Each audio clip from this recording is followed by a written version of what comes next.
All right, we continue to cover the story of Bo Bergdahl's release, and now we have this astonishing video of the actual release. You know, this is something that we probably are not used to seeing in this video, is armed Taliban members shaking hands with the guys from the Black Hawk chopper, which is pretty incredible, 17 minutes long. So there's a lot to talk about with this, and obviously Bergdahl is free, but what's going to happen to him now? All right, this one's firing up so many people, and it's going to be signed into law in Louisiana. If you get welfare money, there are restrictions. That means no tattoo parlors, no strip clubs, and most people are saying, that's right.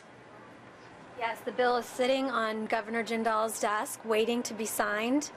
You can't go to strip clubs, no nightclubs, and you can't get your manis and petties. Some people say it's a slippery slope. What's next? I can't go to the mall with my paycheck? Who knows? Other people are saying, well, it's taxpayers' money. I don't want to pay for your pedicure. We'll see what happens. And people on our Facebook page are really getting engaged in this one and commenting, so we're hearing a lot from the viewers. When it's about your money, people get engaged. But are they saying you can't, like, are they using, is there like a card? Like, how would you know? Well, that's the thing. It's going to be hard to enforce. So is it just symbolic? The one way that's easier to enforce is EBT cards going to an ATM. So another restriction is if you are a liquor store or a strip club, you have to take off that option on the ATM machine and say you can't use your EBT card on this ATM machine. That one has a paper trail, easier to enforce. Just going there and using it, harder to enforce. You can get cash back in EBT cards? Is that what you're saying? You get cash back? Apparently you can go to some ATMs, stick it in, and get cash back. It's still hard to fathom. Again, think of 3 12-year-olds, 2 12-year-olds accused of stabbing another 12-year-old 19 times, and this is all based on this creepypasta horror death website. And I think the offshoot question, I think a lot of parents go, wait a minute, could my kid be on this website like this and I don't even know it? Can we monitor our kids properly? Are they so far ahead of us it's a lost cause?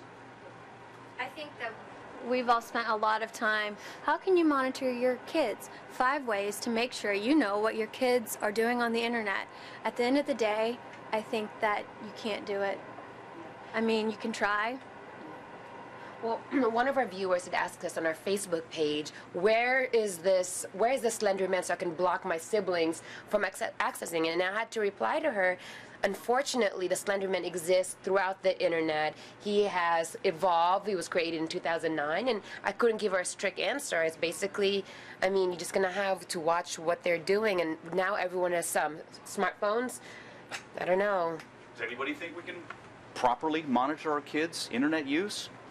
I think the only way to control it is to teach your kids stronger values. Nah, I think the only way to control it is to not have a computer or a smartphone. Like, kids, and even that, like, you cannot live without a computer or a smartphone, so there's really no way. Like, any value that you give to a kid, the values that my parents instilled in me as a 13-year-old, I didn't appreciate until I was in my 20s, 30s. You know, like, until you're older. I think if you're a kid, you want to do what you want to do, and if your friends are doing it, if your peers are going to do it, you're probably going to latch on too. So you're saying what?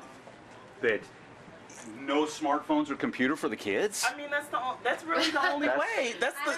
You have to lock it down. Like, that's the only way. But they get on it at school. That's what I'm saying. They get on it at school. They go to the library. They go to a friend's house. There's no. So that's what I'm saying. It's everywhere. So that's the only way, because it's everywhere. Like, how? Which means it's no way, because some schools, they don't even use textbooks anymore. They use iPads. So if you restrict your child that much, they may be behind in school, or just in how other kids can just get their way through iPads and mobile devices. And let's not forget, you know, we're talking about specific kids too. How many thousands or tens or hundreds of thousands of kids have been on this site? How many took it literally and went out and killed somebody? I mean, the creepypasta website founder said, you know, I watched horror movies when I was a kid, but I didn't go out and kill my friends. Absolutely. Very good point. I mean, I think, what is it, peer pressure they're looking at? I mean, it takes maybe a very strong character, a very strong person to convince all these kids, but think about it, I mean, they planned this ahead of time. They thought about duct taping this girl, ways to kill her. I mean, you know, it's not, there's premeditation, which is why they're being tried as an adult. And I'm sorry, but I disagree with Lynette. I think that you can instill values. Maybe you didn't recognize the values till you were 20, but at 13, those were in you, and that prevented you from getting into trouble. I don't know, because when we had the internet, my parents instilled values to me, very strict Filipino values, but I was on the internet pretending I was 17 when I was 13, and I was, you know, remember ASL, age, sex, location? Yeah. We used to do that. It was questionable. But you're here. And you're doing this job. You're not somewhere with 5 kids at Yeah, but that a doesn't young mean anything.